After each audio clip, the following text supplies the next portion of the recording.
Hey Megalithomaniacs, here we are in Egypt. Behind us we've got the Giza Plateau. I'm here with Jeffrey Drum, who's from the land of Chem, and we're going to be talking with him about his research into the industrial use of these pyramids, which is a fascinating theory. I've been looking into it, I've been following his work for the last couple of years, and I'm delighted to meet him here and have a chat with him about what is going on and what could have been happening here in ancient Egypt and how it connects with other places around the world.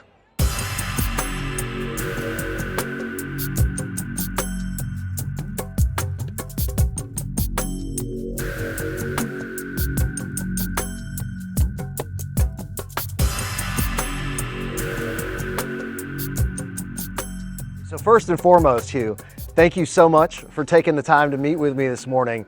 Ladies and gentlemen, we have had a spectacular behind the scenes conversation this morning. Beautiful view today here on the Giza Plateau. And we've talked about everything from the origins of the ancient megalithic civilizations in Japan and the UK, of course, chemical reactor theories, some behind the scenes about running tour operations and living in Giza. So thank you so much. It's really cool to finally meet and talk in person because my wife and I have been followers of the Megalithomania channel for quite some time. And I'm a relative newcomer in the game, so it's really, really cool to finally meet in person. And I've really enjoyed our conversation this morning. Superb. Yeah, absolutely. Yeah, thank you so much. Okay, well, I'll fire a couple of questions at you. Yeah. And we'll do it So Red Pyramid theory. We'll do it bit by bit. Yeah, because I've been in the Red Pyramid, Yes. and it's so strange. It's like the two lower chambers, the one upper chamber. Yes. No way to get from them one to the other. It's completely strange. It's Correct. like you're going in a factory. It's like going into like some beat up kind of dusty old factory in Streatham, London, or something like that. Yeah. And but what do you think was going on in there? Yeah, so I 100% agree with that. From the perspective of the pharaonic burial theory, the configuration of the structure is completely preposterous. That you would somehow, get a body down the northern shaft and then raising it up into the final chamber it's really, really ridiculous proposition that this was designed for a burial. So my first time inside the Red Pyramid was 2017, and I had a very similar experience to what you're describing. Is once you get down that descending northern shaft, you're looking up into these vaulted chambers, and it has a very industrial feel. And I started to notice all of the chemical staining on the walls, which was very curious at the time because the conventional explanation of this staining is that it's somehow caused by bats.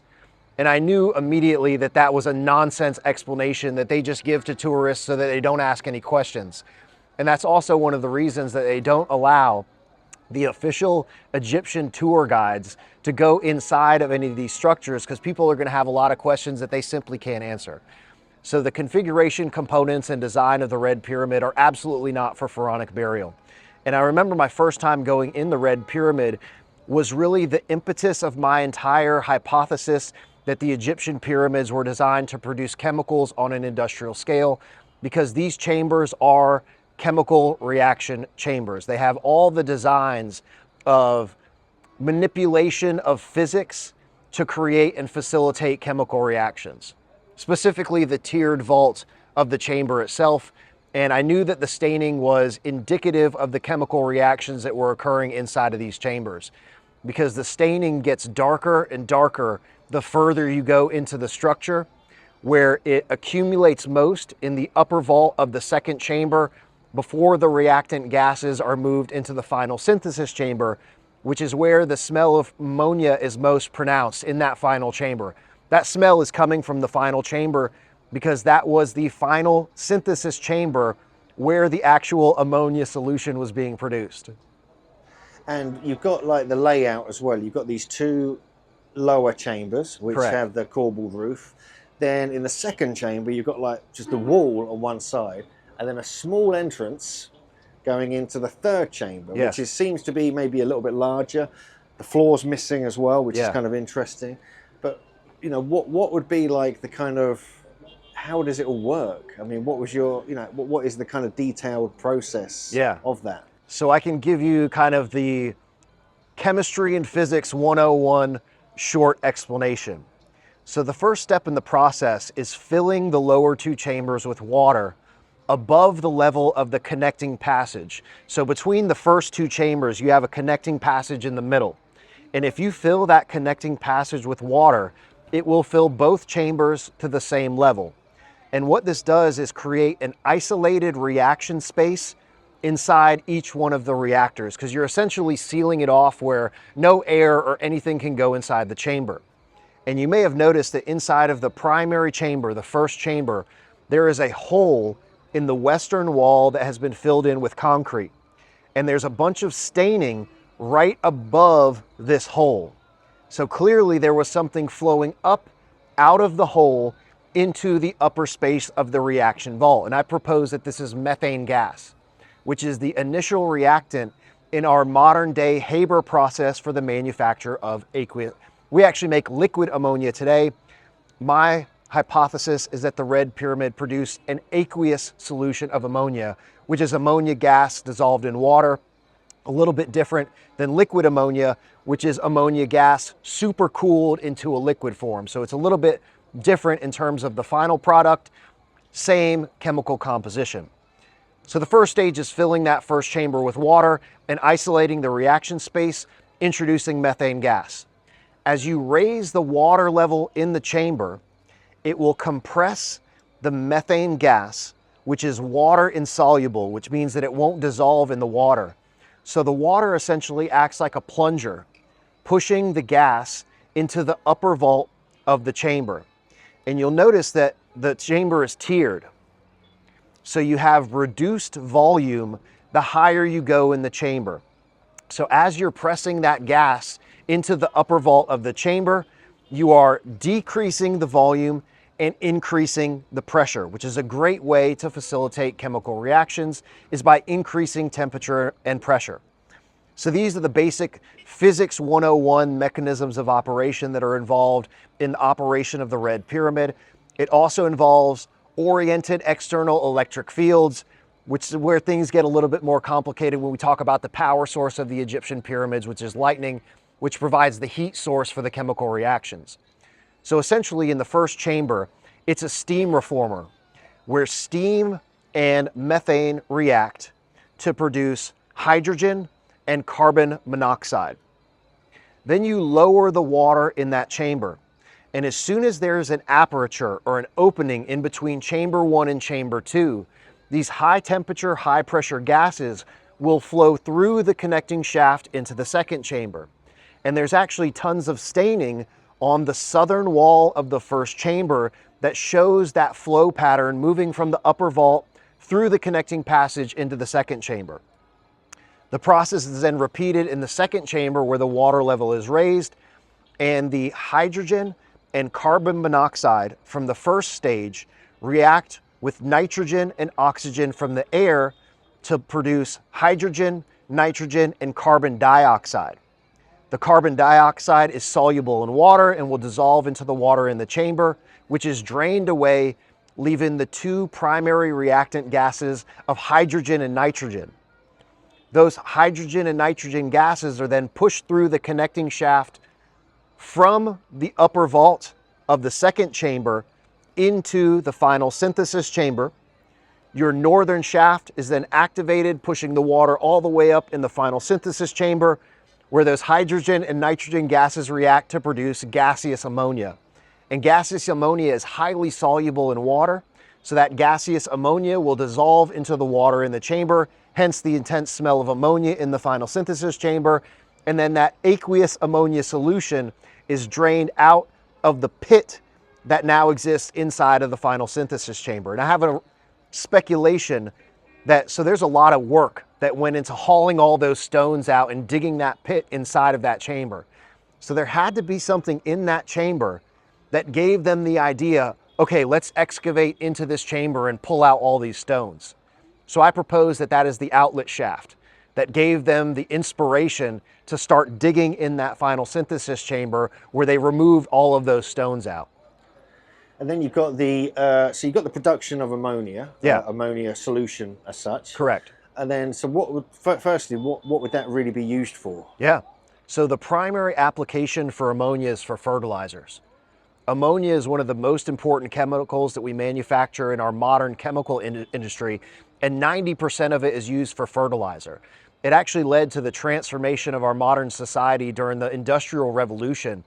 And interestingly enough, the Haber process And the original configuration for the Haber ammonia manufacturing apparatus is the exact same as the configuration of the red pyramid. If you look at Fritz Haber's original apparatus for ammonia production, it's 3 chambers. 2 are at a lower level, and the third one is at an upper level.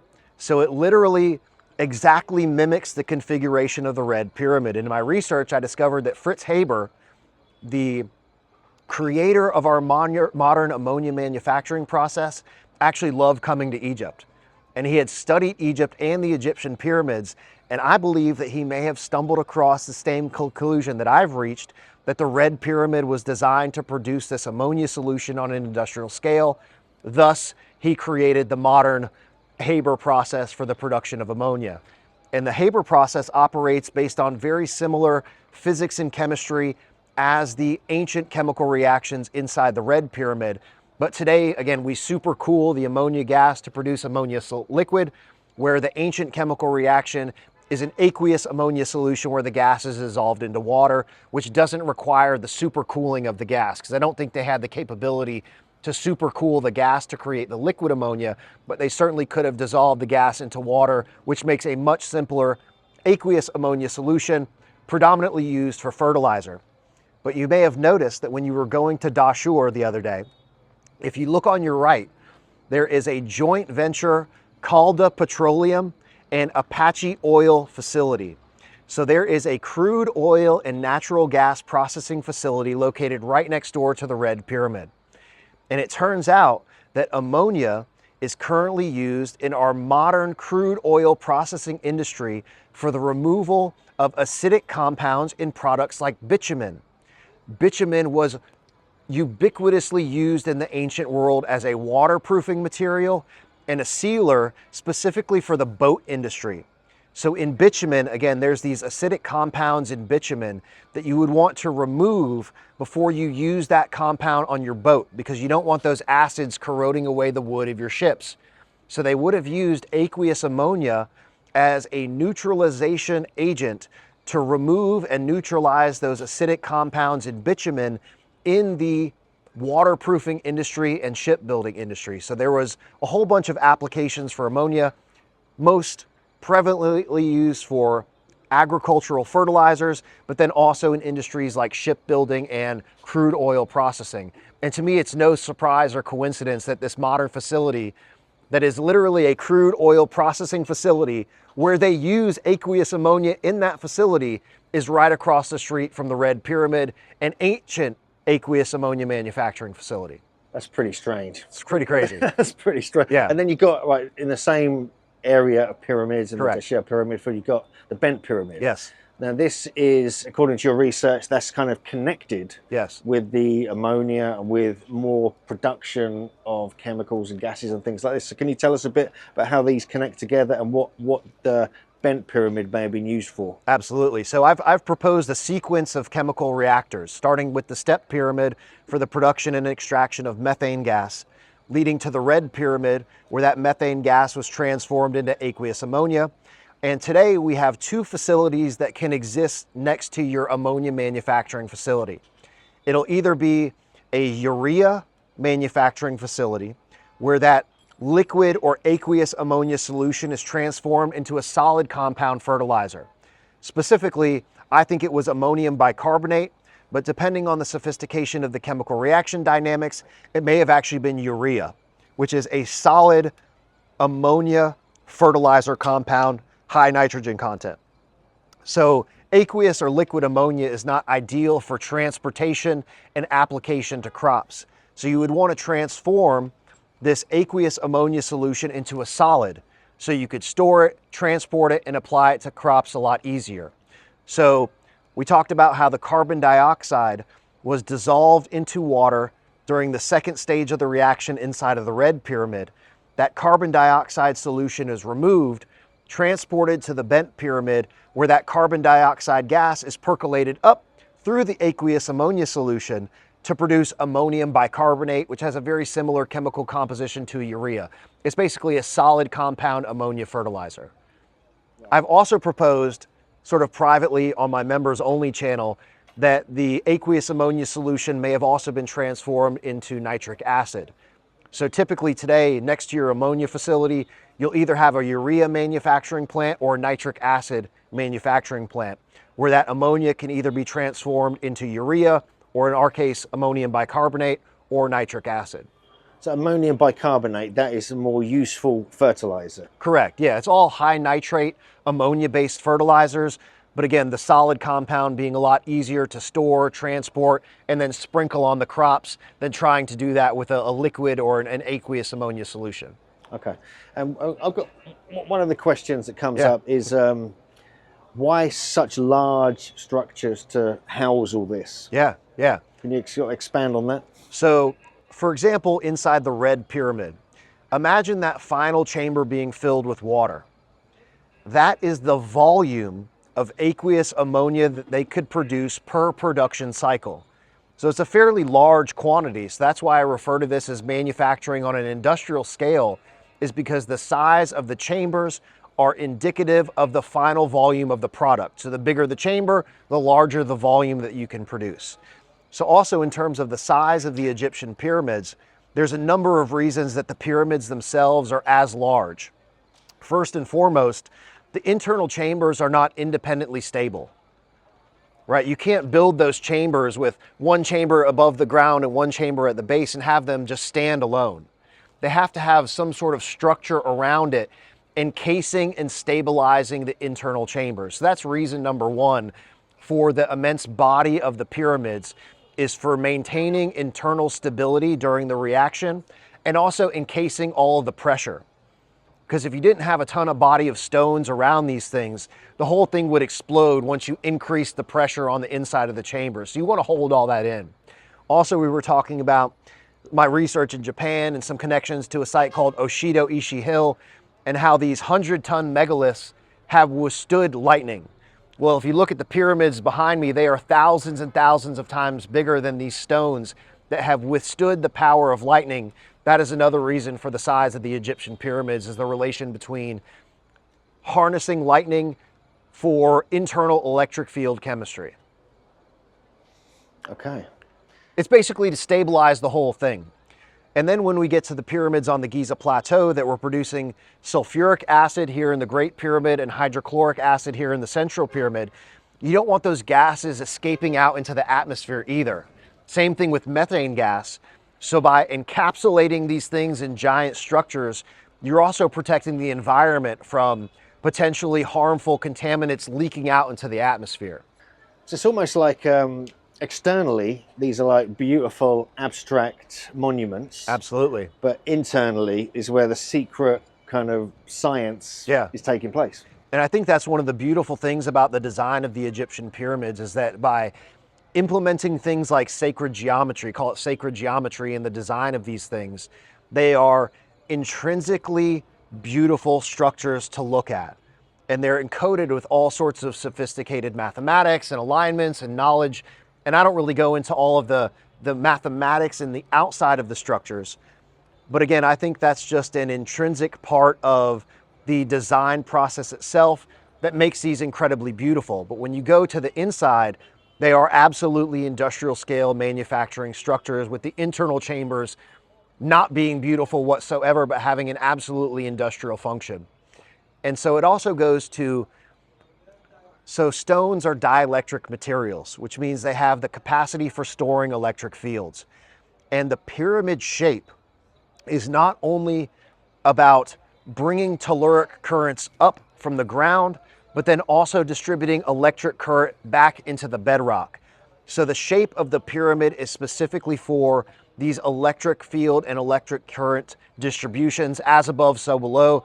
The Egyptian pyramids involve harnessing telluric currents for the dielectric polarization of the pyramid structure itself, and then dissipating the majority of the electric current from a lightning strike back into the bedrock, which is kind of what we were talking about regarding the iron veins across the Giza Plateau, which I have extensive research documenting all of these iron veins.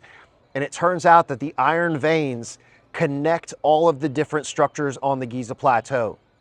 The Great Pyramid is connected to the Central Pyramid via these iron veins.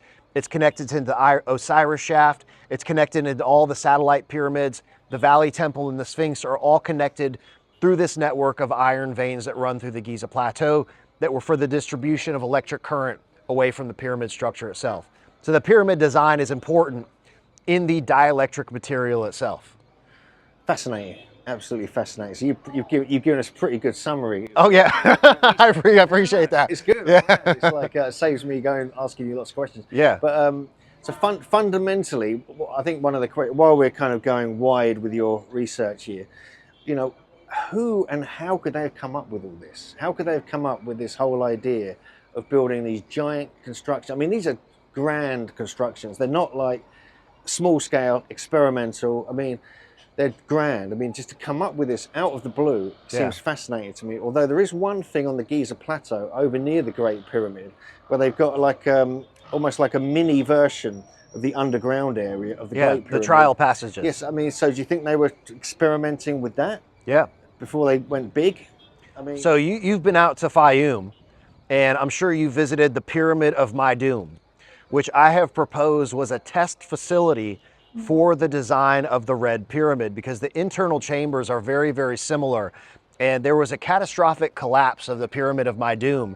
So something went very, very wrong in the implementation of that structure, which is why I think it was a test design for the engineering and chemistry and physics that have inevitably were implemented into the Red Pyramid. So, but let's take our modern civilization, right? So from the 1700s to 2000, this is 300 years. And we've come from horse and buggy to Tesla electric cars, and now we're flying to Mars in 300 years. Conventionally speaking, these are civilizations that have been around for thousands of years. So they had a significantly longer time span for the accumulation of this knowledge. And I'll be presenting soon on my YouTube channel, The Land of Chem, wink, wink, for all of you that aren't subscribed yet.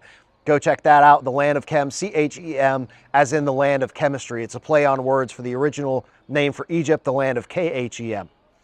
So they were observing the forces of nature, like we were talking about with these magical rocks. So for example, we were talking about Oshido Ishi Hill, this volcanic tough mound that is embedded with these massive pieces of andesite. And it's been conventionally documented by the researchers at Kumamoto University that these stones were being struck by lightning. And with lightning comes rain, and with lightning and rain becomes atmospheric fertilizers. So they studied these things over hundreds and hundreds of years, these ancient Neolithic civilizations, and they noticed that when these magical rocks brought this lightning and the rain, the crops grew really, really well around this area. So they said, hey, what if we take this configuration of stones and we move it somewhere else? And that's the impetus and the origins of the design of stone circles, where they were attempting to strategically bring lightning, rain, and atmospheric fertilizers to different areas for agriculture. So by studying the forces of nature, they were able to learn from it and interpret it, that thus began the design of functional structures like the stone circle systems. But when it comes to the Egyptian pyramids, for example, a lot of the ancient religions, specifically in Persia, were these fire-worshipping religions, like these eternal fires that have been directly connected to things like methane seeps. So a lot of these ancient civilizations would have known about these magical, mysterious fire gases like methane. So going back to my hypothesis about the function of the step pyramid, they would have known the properties of this mysterious fire air. So what if we were to design a structure that could capture this fire air? And then we could use it for a variety of applications like boiling water, heating homes, etc. So they dug a hole into a methane seep and they designed a structure that could capture and extract all of that magic fire air, which was methane. Of course, they may not have known about the chemical properties, but they certainly knew what this fire air could do because they were worshiping these methane seeps. Same thing about the oracle at Delphi. That has also been connected to an ancient methane seep, these eternal fires and these fire worshiping civilizations. So then that also goes to the function of the Red Pyramid, where they may have been doing small scale laboratory experiments with this and realize, hey, we can now develop fertilizers or other compounds.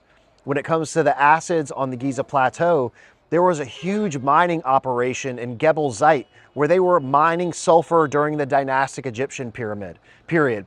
And it doesn't take too far of a leap to set that sulfur on fire and percolate it through some water and then do some tests with that water that has now become sulfuric acid and notice that it can erode metal. So when we were recently in the Grand Egyptian Museum, there is a glass collection at the very, very end of the exhibit hall. And there's a tiny little placard that says, inside of the temples adjacent to the pyramids, there were laboratories. They specifically have this little placard, tiny little placard at the very last exhibit in the new Grand Egyptian Museum where all this fantastic small scale laboratory apparatus glassware is housed. So they would have had small scale laboratories, and we know that Egypt is the birthplace of alchemy, our science of chemistry. So they would have been doing small scale experiments and developing the chemistry that inevitably led into the construction of large scale structures where they were producing these things on a large scale. That's interesting. So there are kind of evidence of kind of labs. Oh yeah. Yeah. And it was a fascinating discovery to stumble across this little plaque, and it literally says verbatim, inside of the temples, there are laboratories in this collection of laboratory glassware. Qasr el Sagha. Love it. I'm going to say, what's that? Yeah, Qasr Sagha. So Qasr el Sagha in the Fayoum Desert is a place I've visited a couple of times now, and it blows me away. And one of our favorites. And you've come up with this translation of the name, linking it with possible gold production. Is that correct? So that's not my hypothesis. All of our Egyptian guides that have taken us out there refer to Qasr Sagha as the Palace of Gold or the Palace of the Goldsmith. And the conventional story that we've been told through these local Egyptian guides is that it was a place for stamping and distribution of gold coins. So they brought the raw gold coins to Qasr Sagha, where they were stamped and then distributed across Lake Quran and throughout the Middle East. So now that being said, so there's a number of things about Qasr Sagha that are unique. They have these closed doors, these 7 housings on the inside of the structure that would have had closed doors. There's also a huge security door on the outside of the structure and a literal access for the key guy, the guy that locked and closed the door. So there would have been security personnel outside of the structure that exclusively had access to open and close the doors to get into Qasr Sagha. And then on the inside of the structure, there were also closed, locked doors. And there's an area where you go to the left side, you can crawl through that little hole to get to that back chamber. It's completely inaccessible unless you crawl through that little hole. So what was there originally, and why would you build that chamber if there was no access to it whatsoever? So that's a very mysterious component of Qasr Sagha, is that completely inaccessible room, because it appears that that area was originally blocked off. So there may have been an underground, passage or something to get back up in there, possibly something from the top where somebody could go into this completely secured area. So it appears that whatever they were doing there was a highly guarded process. And an interesting thing that my wife, Alexa from Ancient Odysseys, is sitting over there watching this whole thing. Shout out to my wife, Alexa, Ancient Odysseys. Anybody who watches my channel know that she also has a YouTube channel, but go check that out. So we've been out there, and she made a very astute observation when we were looking at the ceiling of these 7 housings. And there is chemical erosion on the ceiling of the 7 housings. And starting on the far right side, it's the worst erosion, and then it progressively gets less and less to where the 7th housing on the left is almost completely pristine. And conventionally speaking, there are 7 stages of an alchemical process. So to us, that was very indicative that there was something going on inside of these housings where perhaps there were corrosive gases being released inside of each of these housings that led to this very unusual erosion on the top of these internal 7 chambers. So whatever was going on under there, first and foremost, was highly guarded, and only certain people would have had access into the facility. And I have a feeling that whatever the final product was being stored in that completely inaccessible room on the far backside. So whether it was gold or some sort of other chemical product that was being manufactured in sequence in those 7 housings. Whatever it was, those 7 housings were completely closed and sealed, and the whole place was a guarded fortress, essentially. I thought I saw Andrew Collins post about him referring to it as the Palace of Gold, or the Palace of the Goldsmith, but that's the conventional nomenclature for the site. That's not something that I came up with, but that's just sort of my interpretation, because there's no evidence of that. There's never been any gold coins found out there. There's literally no evidence for them assigning that name to the structure. That's just kind of more local lore or mythology surrounding the site. So I've never gotten, you ask these Egyptian guides where they got that information, and they don't ever have a good explanation. It's just, oh, that's just what we call it. I'm like, okay, well, I wish there was some more like actual scientific data, but there's also been very little archaeology done at the site. They should excavate that whole floor, remove all of the sand out there. I guarantee you would find channels and connections into other areas. And that whole area out there could have been a manufacturing complex or distribution center. Because in the front of the main temple, and the old reports by Flinders Petrie, they found like a kind of sunken, almost like pit, just Correct. in front of the entrance. Yep, yep. So there's something going on there. Absolutely, as well. And even behind it, as you've probably seen, there's like a huge flat area. Correct. It's been artificially flattened. Yes. So something was happening there as well. Absolutely. That wasn't just done for the car park, but Yeah. for the 4x4s they used Right, today. yeah. So there's something going on there. And also you've got that kind of very kind of abstract feature up on the hill, the mountain behind it. Yeah. Which is like a squared building, it looks like. Correct. Which I think could have been like kind of something significant to them. It's a super, super ancient area. Qasr Sagha excluded, the area of that section of the Fayum is extremely old, and it's been inhabited for a very, very long time. So there's no telling how far that goes back or what was actually there. All we have is this little building, and it looks like you could take that thing out of Mesoamerica or like Sedona, Arizona. That first time out there, we were like, dude, this looks like the Grand Canyon out here.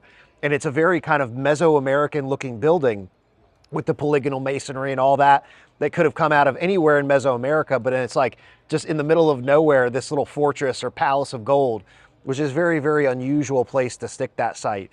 And we were talking about, the underground network below the Giza Plateau. And I remember my first time in Egypt, one of the first things that struck me was what you see above ground is only 50% of the story. It's the underground system that really connects and integrates all of these sites in terms of the function. So I think there's a lot to be discovered if, the Ministry of Antiquities allowed permission for ground penetrating radar at a lot of these sites, they would discover a ton of information. For example, the Latvian mission to Saqqara in, I believe, 2007 or 2017, one of those two. They took GPR radar out there and they scanned the entire area of the Step Pyramid complex, and they found underground shafts leading out from the network of tunnels below the Step Pyramid that connect directly into the reservoir moat and also connect the primary chamber of the Step Pyramid into the southern tomb. So there's a ton of underground tunnels below the Step Pyramid complex that were just recently discovered using GPR. So there's still a lot to be discovered in terms of the connections and underground systems running below the structures. So what's your focus now? What's your area of research in Egypt? Is there something you're kind of getting your teeth into as we speak? Yeah, so my wife and I just spent a month in Japan. I'm also super heavy into the stone circles right now because that's really caught my attention, because it really provides me again with evidence of the origin of the ancient lightning technology that developed into this industrial scale chemistry. So now I can trace the origin of studying and learning from these natural phenomenon into the development of stone circles for the production of atmospheric nitrates from lightning and fertilizer, which directly correlates to the observations of nature with the methane seeps and, again, atmospheric nitrates from lightning that led to the development of the Egyptian pyramids. So I'm kind of putting the whole picture together. And so we're looking at the UK and Ireland still. I have some long overdue pending business at Avebury, which I cannot wait to get back there. So we're really excited to get back to the UK and do Scotland. I also have some unfinished business in Japan. And of course, my home and my heart will always be here in Egypt with the Egyptian pyramid chemical manufacturing sequence. And, I have probably 200, maybe almost 300 total videos on my channel now. And I've only barely scratched the surface of what there is to learn and what there is to release about the function of the Egyptian pyramid. So it's kind of one thing at a time. And the more I travel, the more I learn, the more structures I get interested in. So I'm trying to kind of diversify my interests. And, you know, my original focus was only on the function of the Egyptian pyramids. But I think that by not looking at all of the other structures, you're missing the bigger picture of what this entire civilization was about. And I've always said that the Egyptian pyramids are the pinnacle achievement of what was accomplished by this ancient civilization that was building these type of structures across the planet. This was their last hurrah, put it that way, in terms of the absolute maximum perfection that they could achieve with this lightning-based chemical reaction technology. Fantastic. Thank you. Just That was pretty good. Yeah. Well, this is a full-scale interview now, but you might as well just tell us a bit about where people can find your research. Yeah. So my name is Jeffrey Drum. I'm the author of a book called The Land of Chem, Chem. An initiation into ancient chemistry through the degrees of the Egyptian pyramids. I also have a YouTube channel, The Land of Chem, Chem. I host tours here in Egypt semi-annually if you're ever interested in coming on a tour. Hugh and I were also talking about our mutual interest in Japan, and there might be some collaboration with some Japan ancient sites in the future. Look forward to that. But yeah, I'm always on The Land of Chem, Chem, Instagram, X. Don't follow me on Facebook. YouTube, The Land of Chem, and my website, thelandofchem.com. Thank you. Yeah, my pleasure. Thank you. That was awesome. Yeah, so I hope you enjoyed that. We had a really good chat with Jeffrey. I do recommend you check out his work. He's producing many videos. He's connecting up with other sites around the world. And thanks for watching, and we'll see you next time, Megalithomaniacs.